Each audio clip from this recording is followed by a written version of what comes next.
I noticed in this, not only as a human being, but as an African American man myself, that there has been this idea. Willie, you mentioned that back in slave times, for those of you who may not know, back in slave times, lighter skinned African Americans had the opportunity to work in the house, and darker skinned African Americans or darker skinned African slaves had to work out in the fields. Light skinned or lighter or African Americans of a fairer complexion were called what is the house Negro. That's what they were called. They were called the house slave or the house servant, and the darker skinned slaves were called the field Negroes or field slaves. And do you think there is a huge problem, or do you think there is no problem at all in the African American community as pertaining to skin tone? I mean, that's something I can speak highly of because I'm biracial. My grandmother's white and my grandfather's black. So growing up, actually, the first couple of 5 years of my life, I never knew that amongst the black community there was such a diverse, you know, a light skin, a dark skin, a red bone or whatever. But as I grew up, you know, I got called light skinned, I got called a mutt because I was half or whatever. I got called like so much negative stuff just because I was light skinned. So my thing is, well, hold on, actually another part of that is because of all those things, because I am light skinned, therefore I'm not black enough. So what exactly defines how black you are? Like what makes you black enough? Like even now being a college student, I get that all the time. I get, oh, she's not black, she's light skinned, or that light skinned over there. Like I never just really what makes you black enough? Because that's something. Even the other day I was eating or whatever, and I guess because the two friends that I were with, their accent or the tone of their voice is different than mine, therefore I was considered to be white or whatever. I wasn't considered to be black, or it was like, oh, she doesn't talk like us, or she doesn't use the slang terms that I use, therefore she's white. And in high school, I remember this one girl, like, she would never classify me as being black. She would always say, the black crew's hanging out or whatever, and then she'll be like, oh wait, I forgot about Kiana because she's mixed or whatever, or like just stuff like that. So amongst the black community, there's a stereotype of its own. Like, just black is black for real. So I think this is a great way to segue into the next question that I have for you all. Why is the African American community always comparing itself to the white community? I see that so much, not only in my own life as an African American man, but in my work of news and my work of journalism. Why doesn't the African American community compare itself to other races of people? Let's be honest here.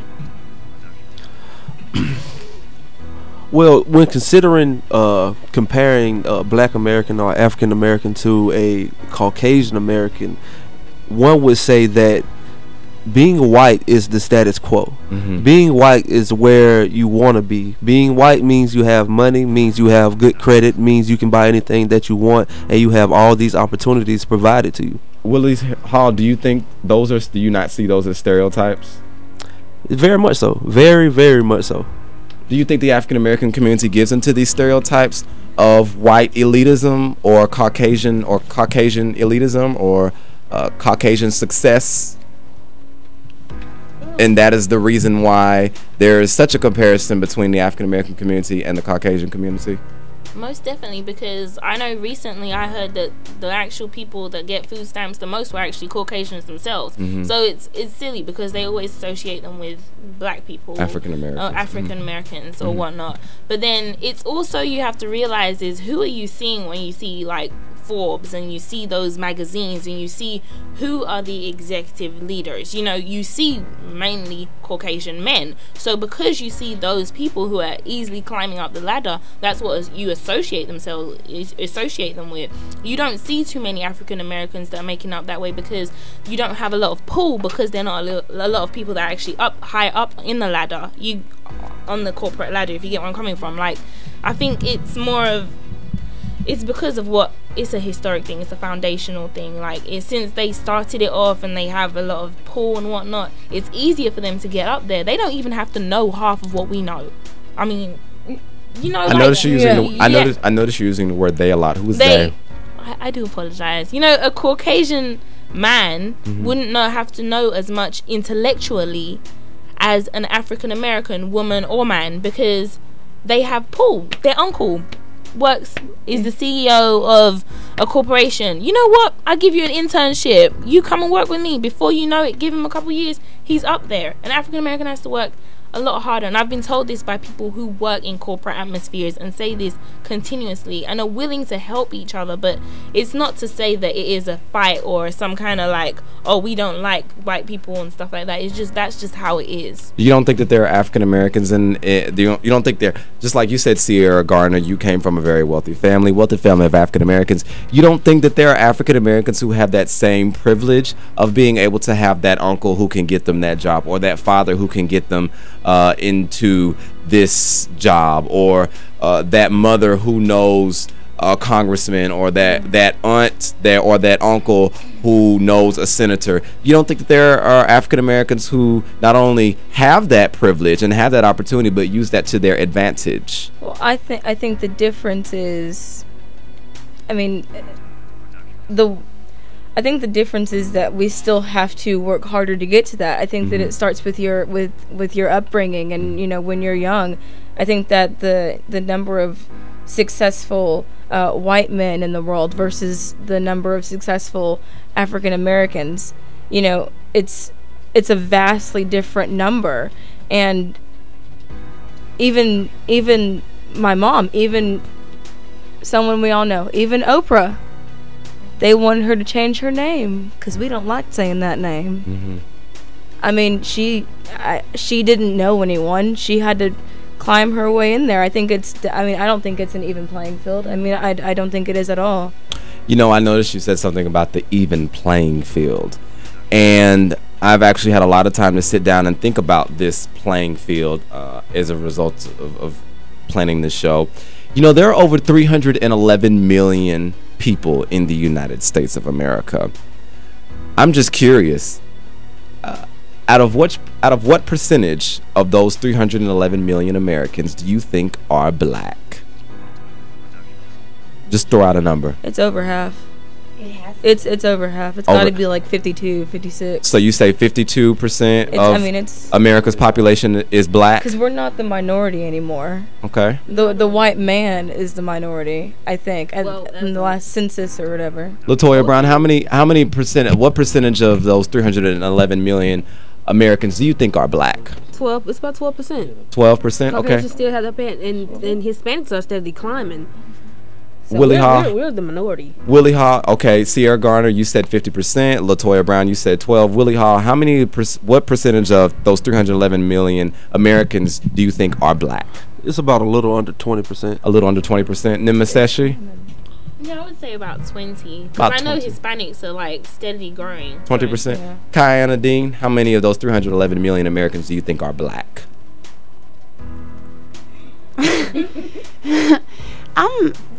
I'm gonna probably go with like maybe like 35%. Okay. I am happy to report that only 2 of you in this room are correct. According to the United States Census Bureau estimate for the year 2011, only 13% of America is black. That's roughly 43 million black people in the United States. 43 out of 311 million. African Americans make up less than 15% of the United States population. You guys. Heard, about the vote. They said, "Oh, black people favor Barack Obama." That definitely. But white people have to white vote. people. White Exactly. people have to push that ballot because if we vote, And it's what not gonna go very far. I'm just saying, it's not gonna go anywhere. What African Americans do not realize, and I think this is a teaching moment. This is the teaching moment that I spoke about for all of us. That is why I say this is not just a show for any race of people. This is a show for all people. Even if every single African American in the United States voted for President Barack Obama in the year 2008, he still would not have been able to win the election. It would have been virtually impossible.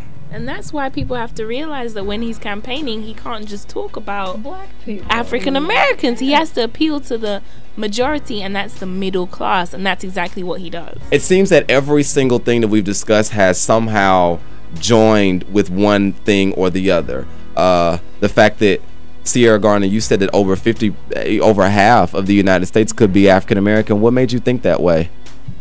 Well, I heard somewhere that when they were talking about being a minority, I heard somewhere that African American women were considered the majority versus white men. Mm-hmm. I think it was maybe in the workplace or somewhere, and I heard that and I was like, really? Wow. And I never knew there were that many people or not that many people in America, but I was like, oh, so we must not be the minority anymore. Cool.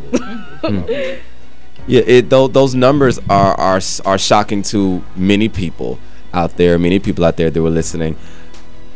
So, I think this is a good point to basically say that as much as we would like to think there are more of us to do more, or there are more African Americans to do more in this country, there are not as many of African Americans in this country as you think. And so I think that is where a lot of times the numbers get skewed a little bit. If you think about it, if there are 10 people of another race on the left side, and there are only 5 people of another race on the other side, if you take 2 people of one side, let's just say if there are 5 African Americans on the left and there are 10 Caucasians on the right, if you take 2 of the Caucasians away from the number of 10, and you take 2 African Americans away from the number of 5, which number will come out bigger?